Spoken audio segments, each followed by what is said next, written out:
All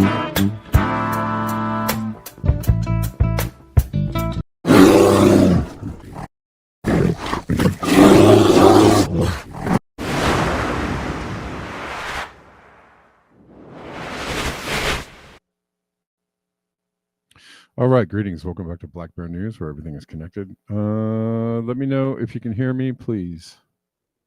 I think my mic is on.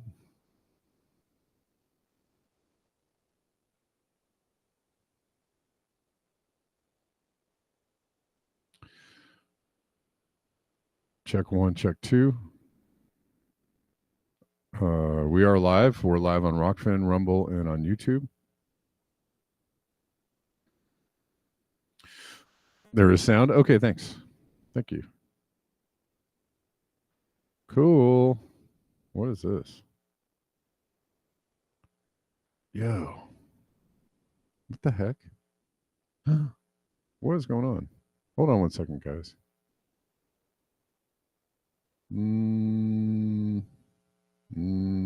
Oh, I see. That's bizarre. Okay. I don't know. So what's really annoying is like when I click sometimes on, I have a couple different browser windows open for Brave. And it's not necessarily a problem with Brave. It's probably with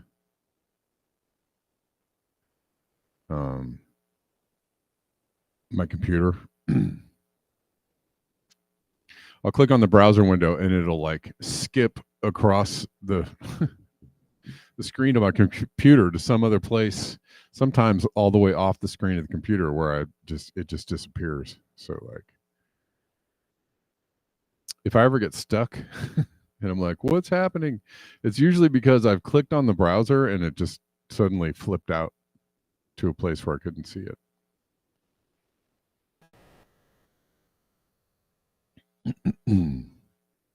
Anyways, we're here, we're live, and I don't need sound on Rockfin. Okay. Thanks for joining. Good to see you. Thanks for being here. Y'all are wonderful. You're great. Please follow my TikTok account at Black Bear News. If you want to see some of those shorter videos on the uploads, I do them on TikTok. I mean, you can watch them here, you can watch them there, but I generally upload them when I do them there. So if you want to see those videos earlier, you can go join the TikTok account. I also put up some other things there as well. Other randoms.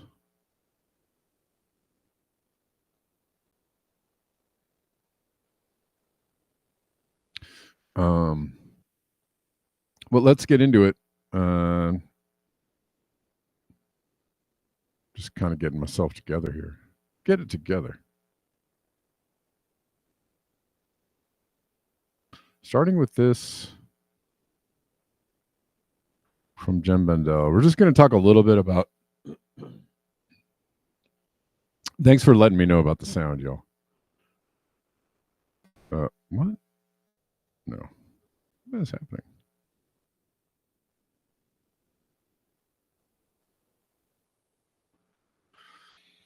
Conductivity or connectivity. This is Jem Bendel talking about the conductivity of aluminum compared to copper. And then Denver sent me something over the weekend.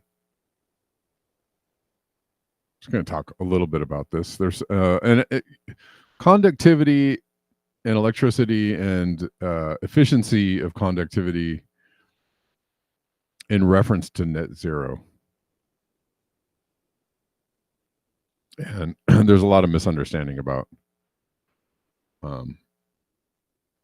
what's possible or if it's even valuable. There's so many misleading claims about technological fixes to transition to net zero without major wealth redistribution. For instance, on copper requirements. Substitution with aluminum is possible for almost all applications, claimed Ake Hoekstra, an industry analyst. Therefore, it is implausible that copper scarcity will hamper the transition to renewable energy, he concluded. You got to love these super optimistic takes about, it's going to be great, guys. There's no problem with our net zero plans. There's no shortage of these kinds of ideas, though. To cross-check this claim, I consulted the recent peer-reviewed study from Dr. Simon Michaud, an academic specializing in this topic of re-engineering industrial systems for less environmental impact. Aluminum has a higher specific electrical resistivity than copper and is only about 60% as conductive as copper. That means that aluminum wire requires a 56% larger cross-section than copper for same current carrying capability. Aluminum also has a higher voltage drop over time. Aluminum is also prone to galvanic corrosion where copper is not and can become brittle. Aluminum used in many copper applications could be liable to crack and break, especially where there is movement and vibration involved. It's less flexible and less suitable to be bent around tight corners, often the case in copper wiring and an electric motor, for example. To avoid galvanic corrosion, which is a serious risk factor, especially in damp conditions, aluminum requires a special compound at termination connector points, or an AICU lug, as aluminum would also have greater thermal expansion properties compared to copper. An aluminum-based circuitry could be susceptible to more maintenance failures in operation. All of these issues could be overcome, but the science and engineering has not yet been done. As such, aluminum can be substituted for copper in some circumstances, only some, not all. Dr. Simon Michaud concludes that we would need 250 times the current annual mining production of copper to transition 250 times to transition the world to net zero, not mentioning all of their critical mineral requirements. Why do so many scientists ignore this hard data when they evangelize about a renewables-enabled answer to the climate emergency? Lack of time to investigate, ideological blinkers, fear of feeling bad, worry over becoming too radical and upsetting their peers and audiences, investments in or funding from renewables tech firms, or something else.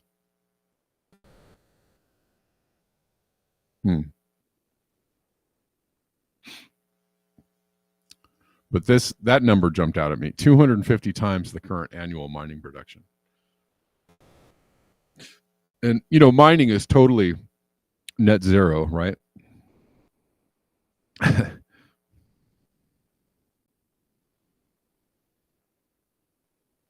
That too, Gene. Aluminum has a considerably lower melting point. Yeah.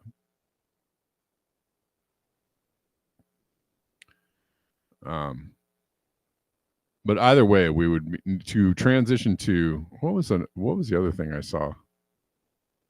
Transitioning to a renewable, renewables based grid economy, what have you, would require lots and lots and lots and lots and lots of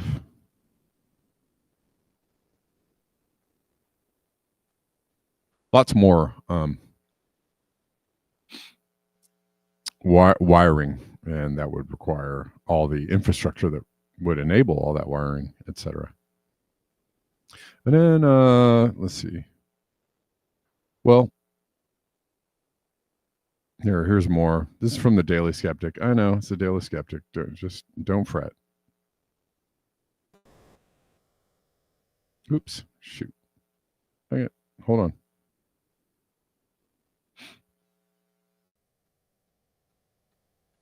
That's not what I wanted to do. Hold on. I've got too many tabs open. But I mean, this is net zero requires new high voltage power lines to be wrapped around the Earth 2,000 times within 17 years. So there's quite a bit of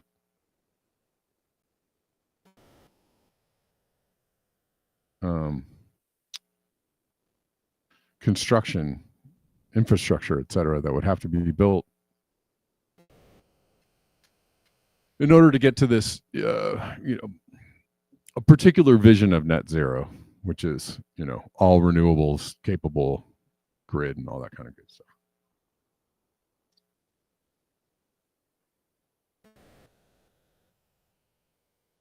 An electrically powered society. And where does all that electricity come from? It wouldn't all come from renewable sources. The energy and the power in order to build out that grid, that infrastructure, would almost certainly make things worse, and we know that. But I think he was.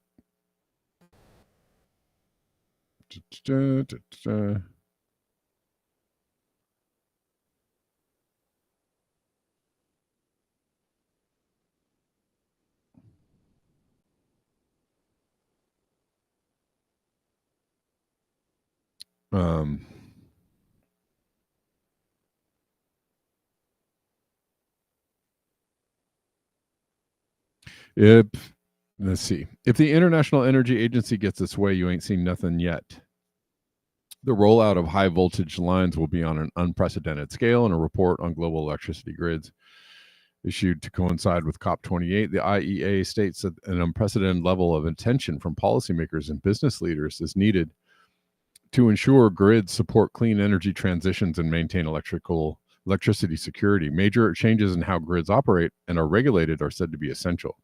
Annual investments in grids, which has remained broadly stagnant, needs to double to more than $600 billion a year by 2030.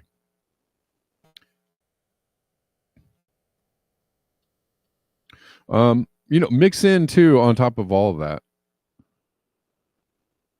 the new surge in AI, in data centers, and all the computational power that needs to be, need to happen, kind of in lockstep with this, new electrically charged utopia that we're heading into.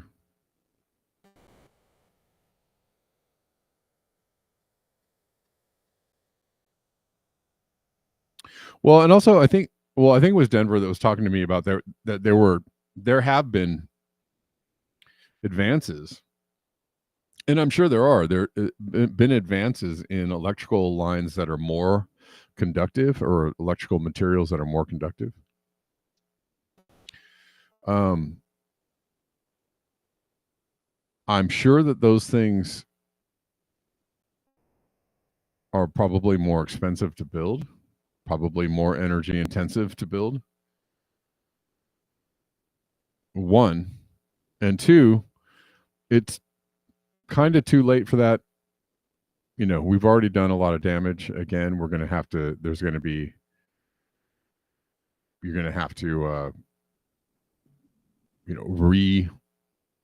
redesign and then rebuild, all of our infrastructure in order to have those capabilities. And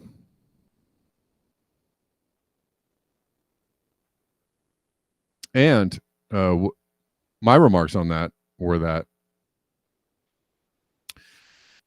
inefficiency and obsolescence are built in to the system now, because that is that's how money is made, right?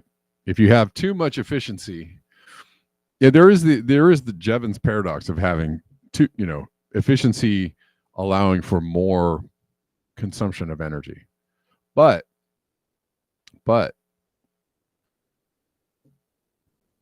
even if this efficiency were better, all around, monetarily and for society and for, for the greater good and all that.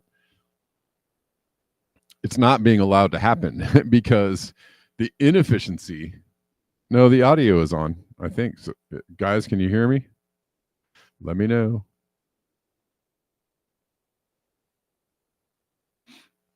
Please let me know if you can hear me still. The inefficiency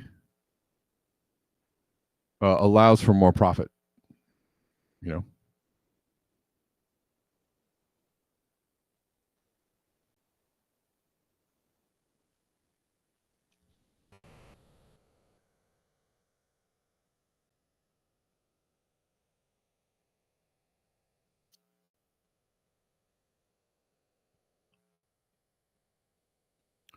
Okay.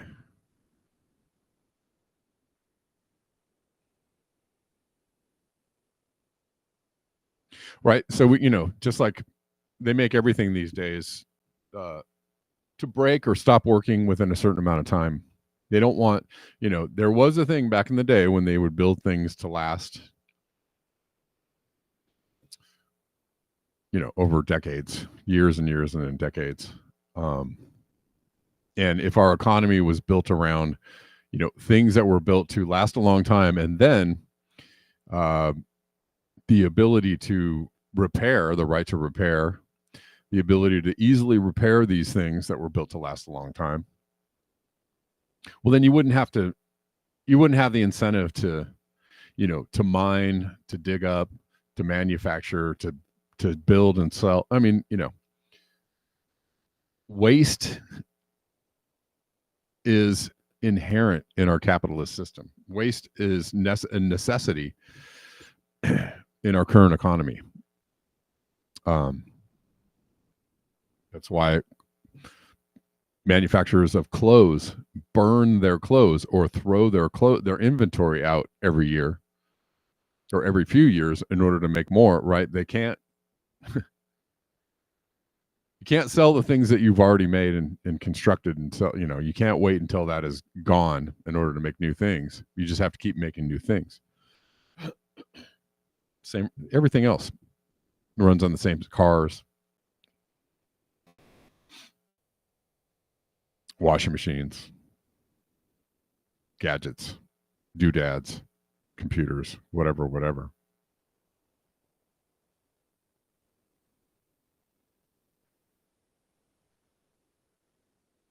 I mean, you would think, an even better way, but of course, this is not economically.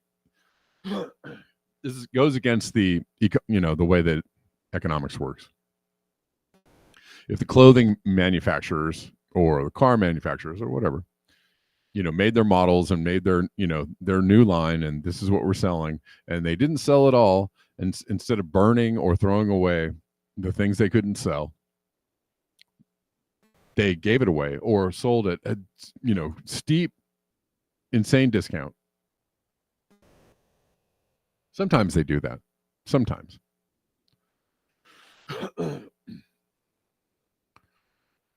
Steep discount and make, or right, you sell what you can at a steep discount. What you can't sell of that, you give away,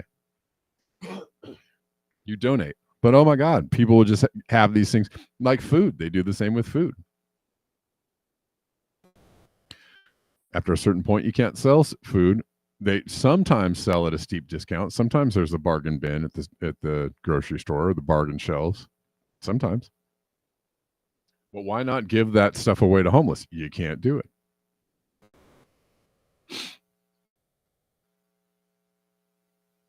You're buying an old RV? Awesome. Just don't register it in California. Or you might not be able to. I don't know. Anyways. Excuse me. I'm sorry about the clearing of the throat. And obviously, an even better way to go about living life on this planet would be to encourage people to live with a lot less, to do the opposite of what is done on the TV and on your screens every day. Is instead of encouraging people to buy things and consume things, encourage people to not buy things, not consume things all willy-nilly. Hold on to the things that you already have and use them for as long as possible. Right? Use them until they can't be used no more. Right? To repair things, to save things, to keep things.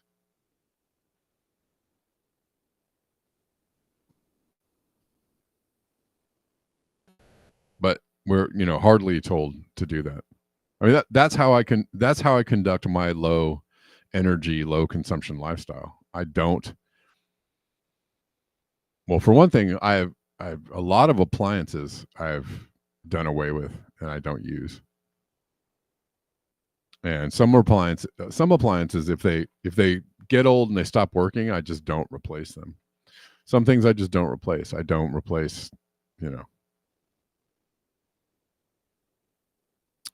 many things that people feel like they should replace all the time. And I don't, run out to buy a new version of something when I just feel like, well, kind of tired of this one, kind of tired of this old thing. How about a new thing? Right? It's an impulse. It's an impulse that people have. It's an impulse that, should actually be, fought instead of encouraged. But in this society right now, it's encouraged. Okay, let's move on to other things.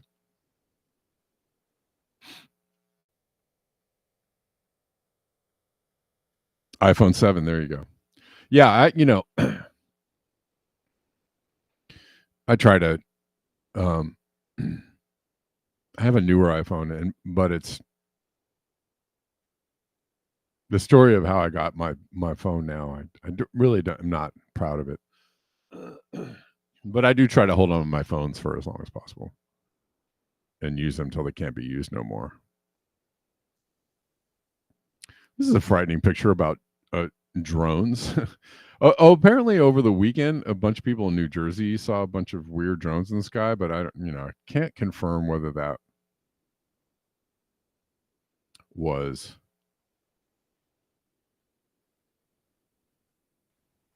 real or not. I don't know. Did anybody else see that one? This is crazy. In China they have these like drone light shows.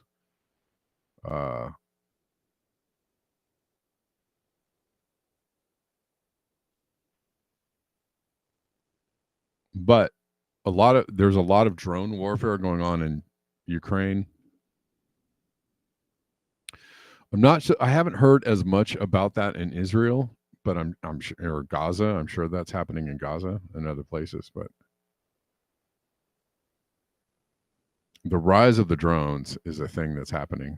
And remember, these are just the flying ones, not the walking ones. But this one says, "How do you fight back against a swarm of drones?"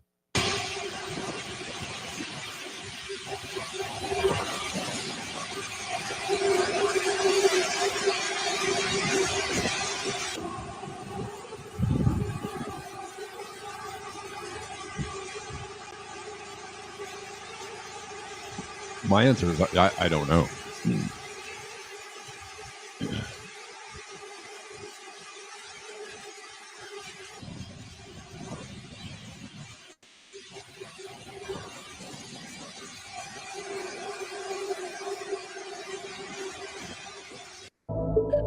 I have no idea unless you have your own drone army or if you have your own little iron dome around your house or around your person. I don't know. This is like what they have in China.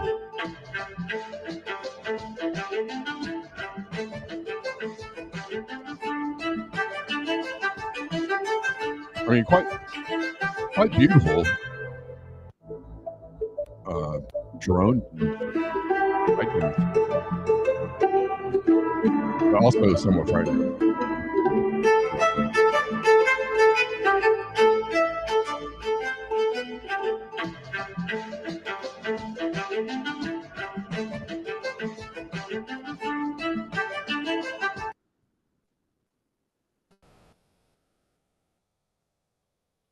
Okay. Anyways, let's see if I can find New Jersey drone footage. There were people that were saying that they were seeing like unidentified drones in the sky. You know, they're, I don't know.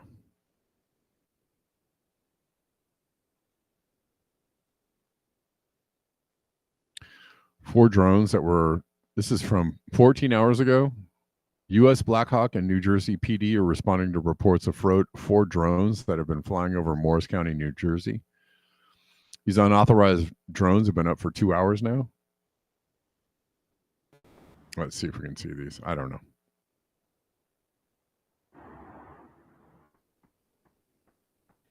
It's hard to see this. This could be anything. This could be a plane. They're saying it's a drone, though.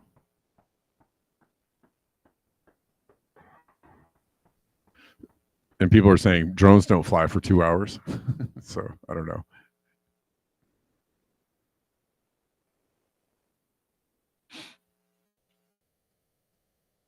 Yeah.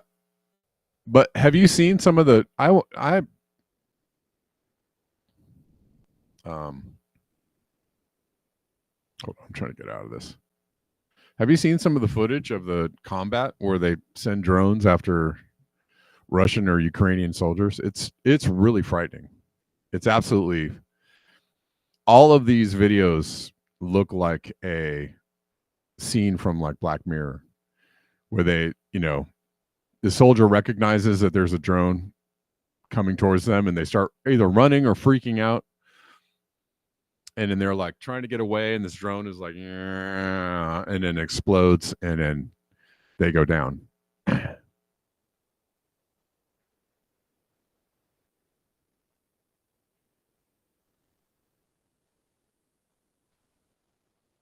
I once walked outside of my, this is creepy. I walked outside of my studio one day, I opened the door, and there was a small drone right above my door. Like, and I was like, what? And it just flew away. And I was like, oh my God, was that, you know, just somebody screwing around? Was that police? Was that like, what, you know, there's no way for me to identify it, but it was very, very creepy. This is like years ago, a couple of years ago.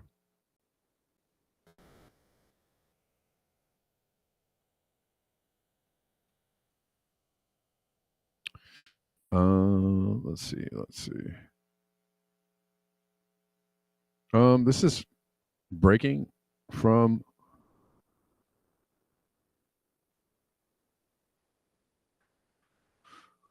the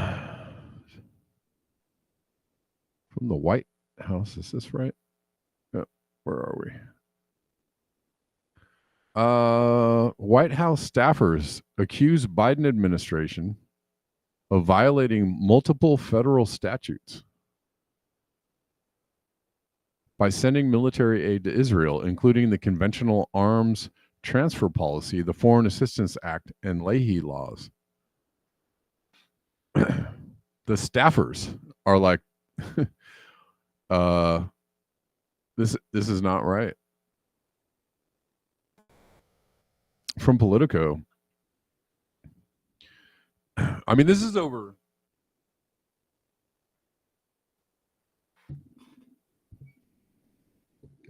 Arms to Israel. We're sending arms to two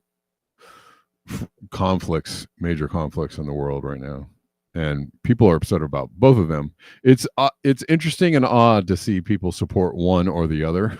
Like, this one's okay, but that one is bad. Yeah. Fresh protests in White House on Biden's Israel policy.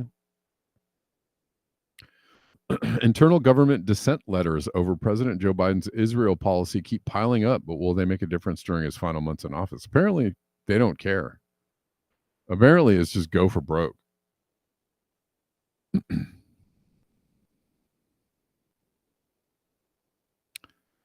It's, I mean, Blinken literally said, everything we have, we're going to push to Israel. Or no, he said Ukraine. I think it was Ukraine. Everything we have, we're going to send to Ukraine before we get out of here.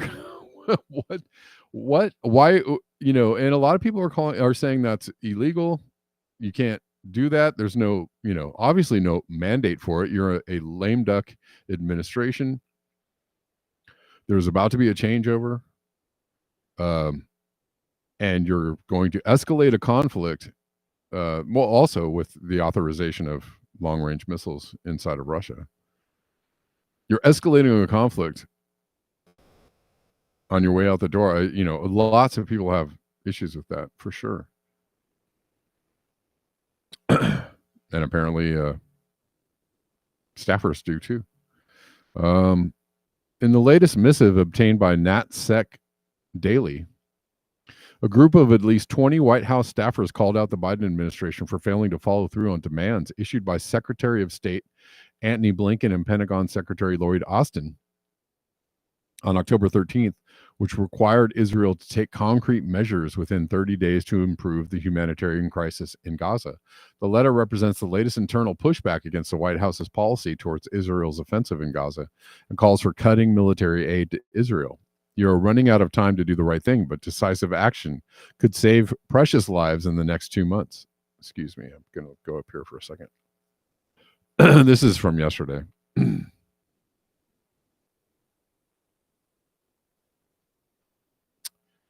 The staffers who work across the executive office of the president and aren't directly involved in Middle East policy were granted anonymity for fear of career retaliation. Thus far, such letters haven't done much to move U.S. policy. Biden has repeatedly vowed ironclad support to Israel. Who doesn't?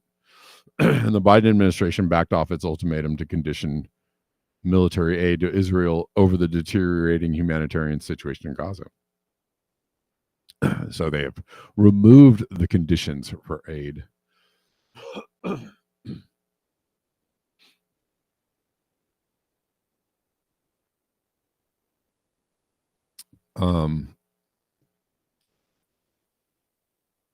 The death toll has reportedly soared over 43,000. That's, unofficially something like 200,000, including dozens killed in airstrikes on Sunday, believed to be mostly women and children.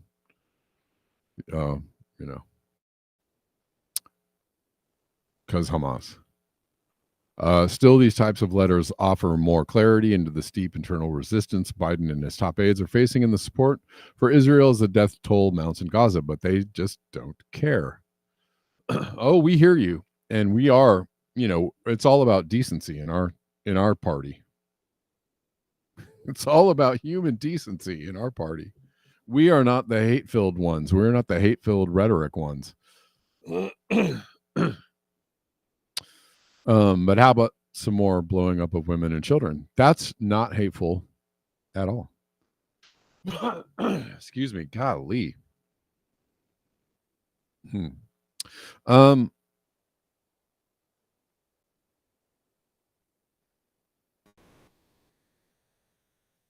In this case, the letter likely represents the last-ditch push to convince the outgoing president to alter course. Well, okay.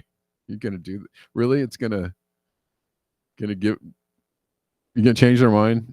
Oh yeah. Well, this letter totally changed my mind.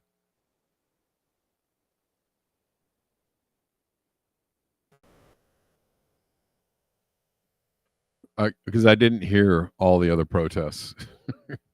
I just didn't notice all of the other protests going on. I didn't notice, losing an election as a form of protest. Didn't hear that one either.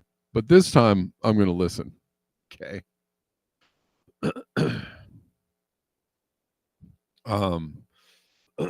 Excuse me.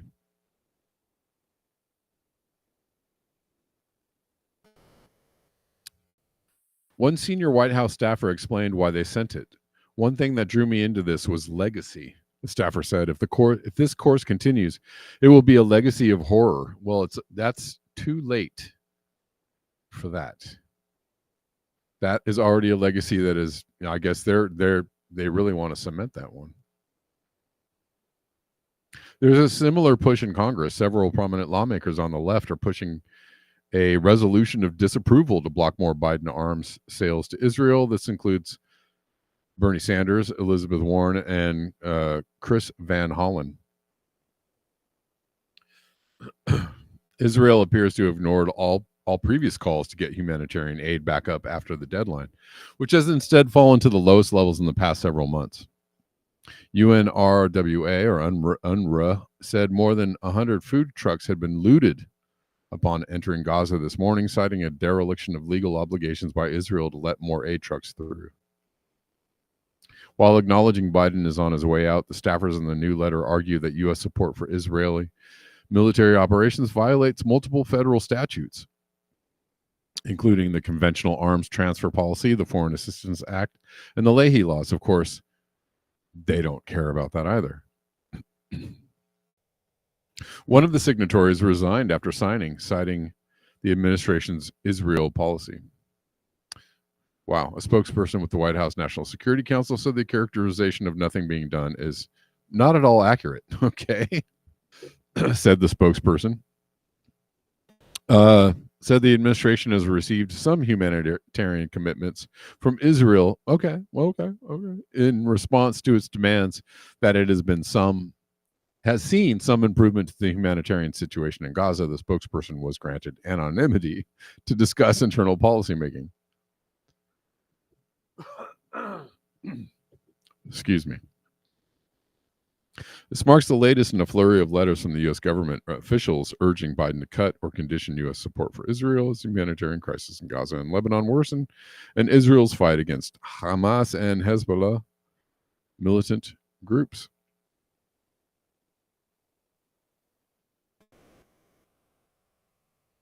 Okay. Well.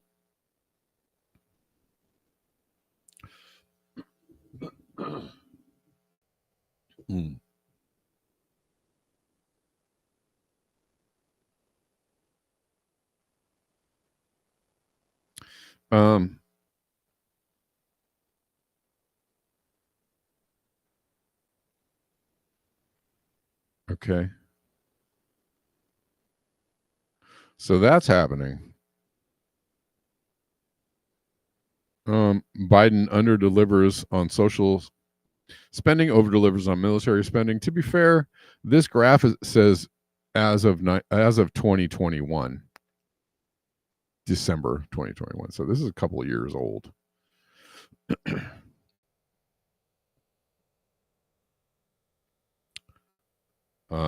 It would be nice to see an updated graph, but promised spending on human and physical infrastructure $778 billion, delivered $55 billion. They did sign the infrastructure bill. I don't know. Wasn't that like $1 trillion? But more spending under Biden, of course, because it always goes up. It always goes up. It never goes down. It always goes up. What goes up must always go up. You know, remember the famous song? What goes up always goes up. Military spending always goes up.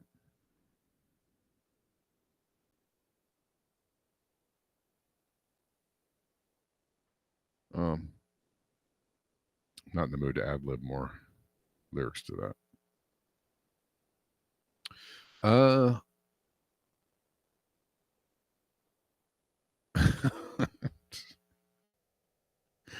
Speaking of, did anybody notice that? Oh, you know, there was a lot of, well, maybe some people care, maybe some people don't. There's the new app called Blue Sky that everybody is jumping to because Twitter is so right wing or something. I don't know. It's not really. It's actually not really.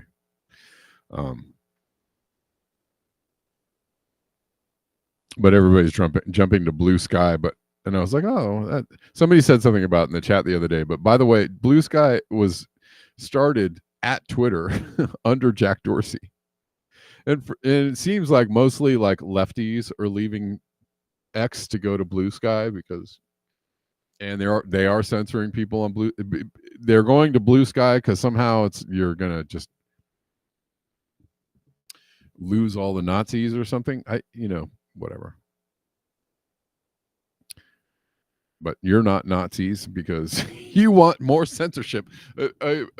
I did run across somebody saying that there were lots of complaints on Blue Sky about pro-Palestinian posts, and that they were trying to get them censored. So no Nazis on Blue Sky at all. I'm not going to Blue Sky. I'm not going to Threads. I'm not going to any more super CIA connected apps if I can help it. I know, I'm not saying that X is great.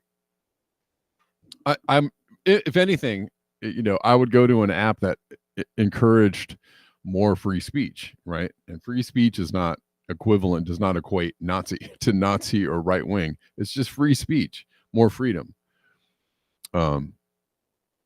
So, Rumble's not perfect. There's just more free speech allowed there. Rockfin is not perfect. There's just more free speech allowed there. X is not perfect. There's just more free speech allowed there. And X is definitely better than it used to be. Is it perfect? Heck no. Do I trust anything about X at all, in the future? Heck no. Just for now, there's more free speech on X, but but there's a lot of people are going to Threads too, and I'm just like, okay, go to a Facebook sponsored app where you can be censored some more. Have fun with that, enjoy. Whatever. Go where you feel comfortable. I don't know. I'm not going to tell anybody what to do. I'm not going to tell anybody what to do. I just think it's a little bit silly. Personally, I'm looking for things that are less censored, less, state controlled, less likely to bend under state control, less likely to share your information with the state, less likely to, steal all your information, less likely to monitor your, I'm looking for things that are more like that in the future. Anyways, Gavin Newsom, let's look at this story. By the way, guys, if you like the show and you like to hang out here and appreciate the show and all that kind of good stuff, and you like the show coming to you for free 99, that means no charging to watch the show. If you enjoy the show, if you would like to see the show continue to keep on going, please consider supporting the show financially. There's a bunch of links in the description box where you can do that. Those are the best. It's the best possible way to support the show is all the direct donate links there. There's like PayPal, Zelle, CashApp, Venmo, Buy Me a Coffee, Ko-Fi, etc. Many of you support the show already. You know who you are, and I do appreciate you. All right. Let's see. What else are we going? Oh, Gavin Newsom has bought a $9 million man. I should be pimping my song about how Gavin Newsom sucks more, because he's just he's making me happy I wrote this song about him, because he's such a corrupt jerk. Gavin Newsom's new $9.1 million mansion as he relocates his family from California's capital to one of the wealthiest areas of the U.S. You too can be a fabulously wealthy politician, serving the people while you're being served by all your servants. I don't know. Serving the people while serving yourself. Serving the people while serving it up hot. While pocketing and, making really great investments, I guess. I guess that's what's happening. Nancy Pelosi and the rest.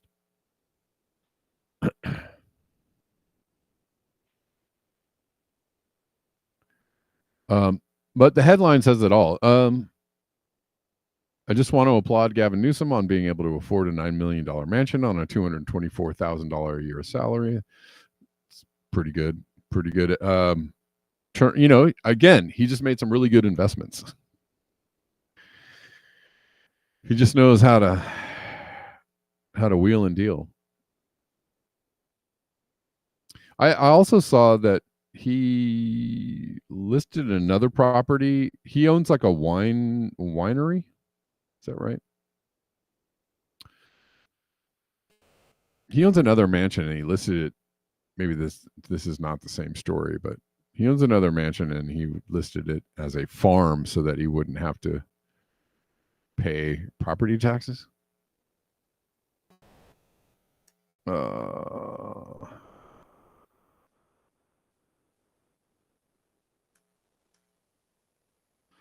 But yeah.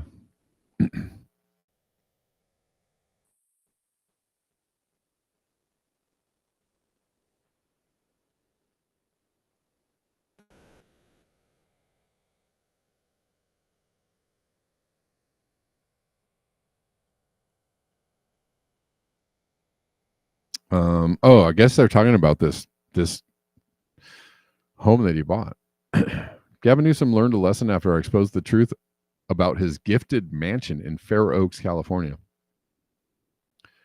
and used a registered agent service for the LLC he formed to purchase his new mansion instead of using the Plump Jack registered agent. But still, how can an entity that was formed on the 12th of November close the purchase of a $9.1 million home 2 days later?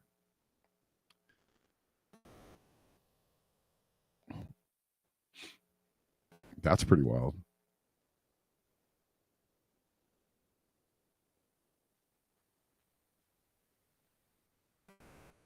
Yeah. The LLC MHBD Farms. Well, I guess this is the same story I'm talking about. I thought it was about another home, so my bad. But that's interesting.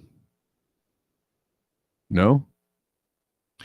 MHBD Farms LLC purchased the home from Daniel Pritzker, cousin of Illinois Governor J.B. Pritzker and billionaire Hyatt Hotels heir. Newsom and company were a little cagier with how they named this LLC. Instead of naming it with the street address, they used the first initials of his children.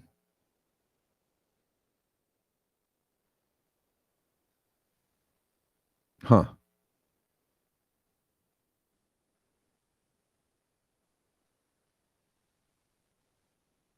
The property tax bill is hefty, but I guess since an LLC owns it and we don't yet know who the manager is, maybe Gavin won't have to pay for it.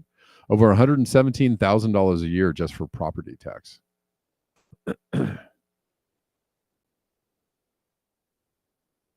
Oh, I think that's what they were talking about. It's listed as Farms, MHBD Farms LLC. So they're trying to list it as a farm LLC, I guess, to try and get it out of the, I don't know, whatever.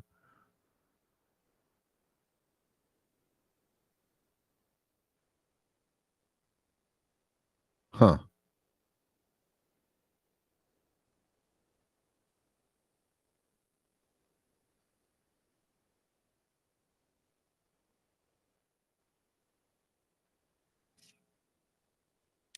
Apparently, he had another mansion gifted to him. A $3.7 million estate was gifted to him in 2019. 3 months later, he got a $2.7 million tax-free cash out. What the hell? Ooh, he is wheeling and dealing.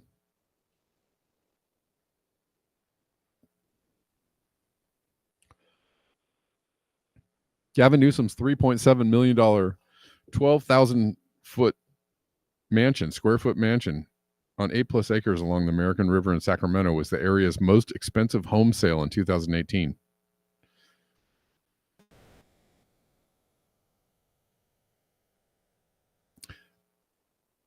The An LLC registered to Newsom's cousin, longtime business partner and co-president of Plumpjack, Jeremy Schur, paid cash for the estate. In December 2018. Newsom's Spox, though, claimed in January 2019 that it was Newsom who'd paid cash for the home, puzzling since Newsom still carried a $3.2 million mortgage on his prior home. In October 2019, the LLC gifted the home to the Newsoms free and clear, claiming Newsom was a member of the LLC to avoid a $4,000 transfer tax. In January 2020, the Newsoms received $2.7 million tax-free when they obtained a cash-out refinance. Wow. Yeah, that's yep. Now you guys know. That's how it's done. You form an LLC, you gift the home, refinance, and get a cash out. But that is wow. Oh. Yeah, okay, interesting. Denver, yeah.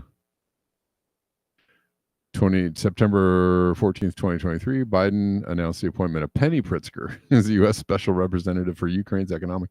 My God, it's a big club or it's a small club. It's a small world and a big club. I don't know, man. That is amazing.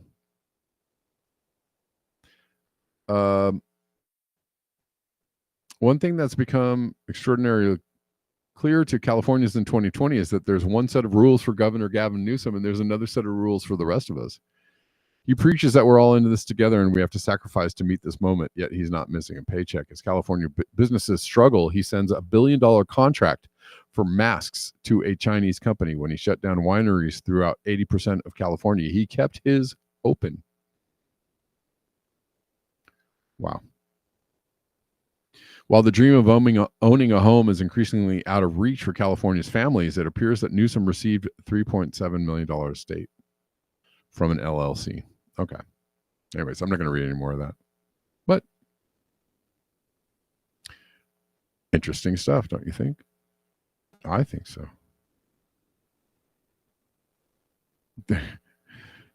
Yes, that's true. Oh, we're running out of time here, y'all. I want to cover this story just because this is interesting. I saw this in passing and I thought, this is why being smart often comes with a well, wasn't Socrates like super smart and they killed him because if you're too smart,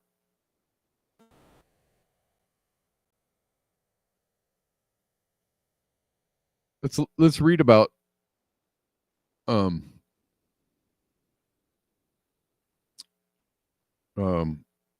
Marilyn Vos Savant. Her name was Savant. That's interesting. I read that earlier and I was just like, it didn't click for me. But anyways, this woman has the highest IQ ever recorded, 228, miles away from Einstein, Hawking, or Musk. Despite this, she was ridiculed for her answer to what seemed a simple problem, yet she saw what no one else could. Here's her story. Marilyn Vos Savant. I just find it wild that her last name is Savant. Smart and stinky, they say. I've never heard that, but that's funny. By age 10, she memorized entire books, read all 24 volumes of the Encyclopedia Britannica, had the highest IQ ever recorded. She was destined to be a genius. No one paid much attention to me, she said, mostly because I was a girl and I accepted that. She attended a regular public school, left Washington University after 2 years to help run her parents' business. And in 1985, fate took a sharp turn. The Guinness Book of World Records listed her as highest IQ with 228. Marilyn was in the spotlight. Cover of major magazines such as New York and Parade magazines, appeared on Late Night with David Letterman. She couldn't imagine what would come after.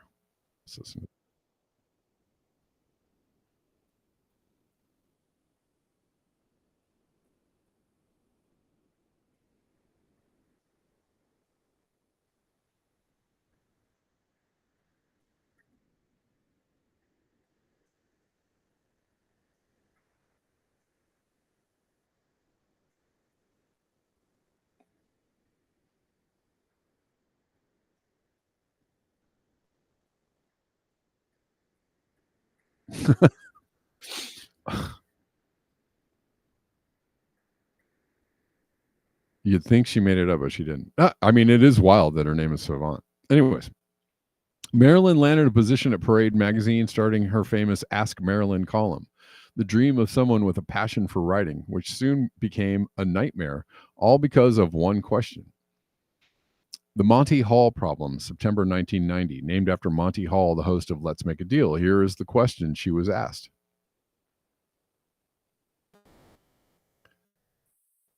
You're on a game show. You got 3 doors. One has a car, and the other 2 have goats. You pick a door. The host opens another door to reveal a goat. Her answer. They asked. Let me get the rest of this. The host opens another door to reveal a goat. Would you switch doors? Her answer, yes, you should switch. She got over 10,000 letters with nearly 1,000 from PhDs. Listen closely. This is the part that is interesting to me. PhDs, very smart people. 90% stated how wrong she was. You are the goat. You blew it. You blew it big. Maybe women should look at math problems differently than men. But was she wrong? Consider these 2 scenarios. You pick the door with the car, 1/3 chance. You switch, you lose. You pick a door with the goat, 2/3 chance. Monty shows the other goat. You switch, you win. Switching wins 2/3 of the time. Eventually, she was proven right. MIT ran computer simulations that confirmed her answer. Mythbusters conducted tests to prove it. Some academics recognized their mistake and apologized, but why did so many fail to see it?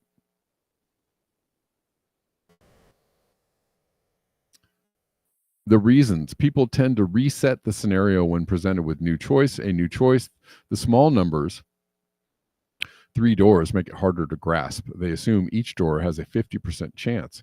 What is causing people to think like this? You got it? So they're saying that if you pick the 2 doors left, give you 50-50 on both. But the actual scenario is 3 doors, which gives you 1/3 chance of each. I don't know. Yeah. Right? You got it? Marilyn blames, what is causing people to think like this? So she's the one with the big brain and the high IQ. And everybody was telling her how her answer was wrong.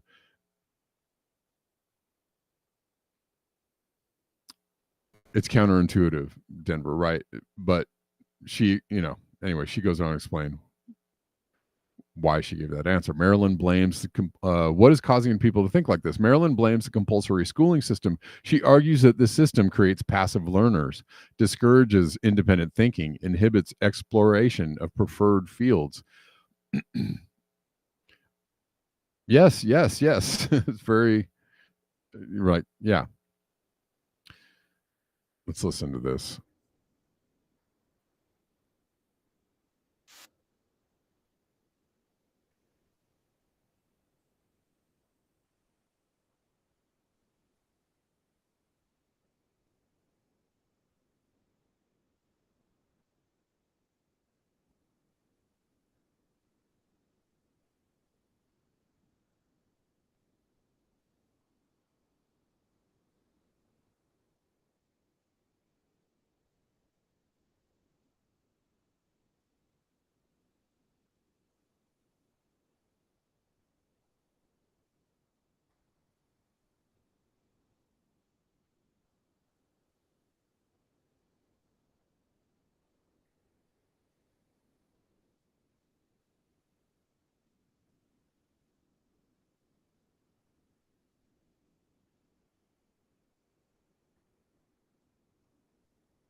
Anyways, Marilyn feels alone in a crowded room. It's not easy being this smart. Whenever she needs answers, there's no one to turn to. Still, she regards her intellect as a blessing rather than a burden. The funniest thing, though, about this post is how many people are arguing against against her answer in the comment section. I was like, Oh, oh, really? I'm sorry, guys. I don't know. I didn't know you weren't hearing that. Well, I'm not going to play it again. She just is basically saying that, you know, the way that people go through public school is not productive um, for good outcomes. Anyways, it's hilarious. It's hilarious because the comments are filled with people going, "No, she's wrong." I was like, you guys.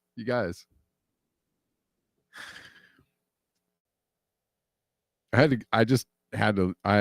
to leave a comment just going, it's just absolutely fall on the floor hilarious that people are commenting, just arguing, no, it's wrong. Okay. Anyways, whatever. I just thought that was interesting. I just wanted to share that with you.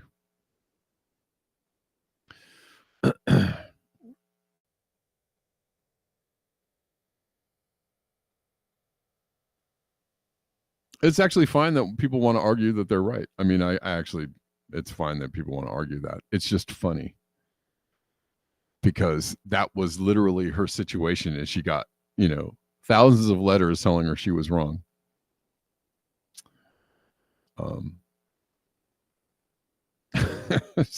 And she was proven right.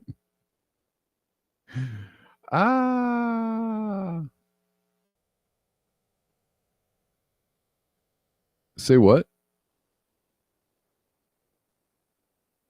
Oh, there is sound. By the way, people on Rockfin, there is sound. I mean, people are responding as if they can hear. So I'm sorry if you guys couldn't hear me. If some people couldn't hear me on Rockfin, but there is sound on Rockfin.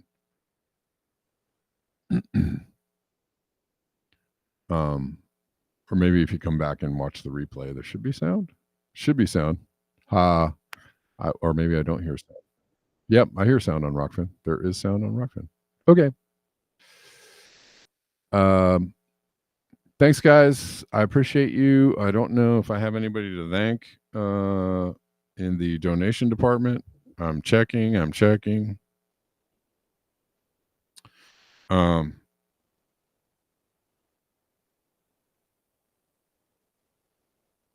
Thanks for listening. I'll see you tomorrow at 11. And until next time, if I can get down here, peace.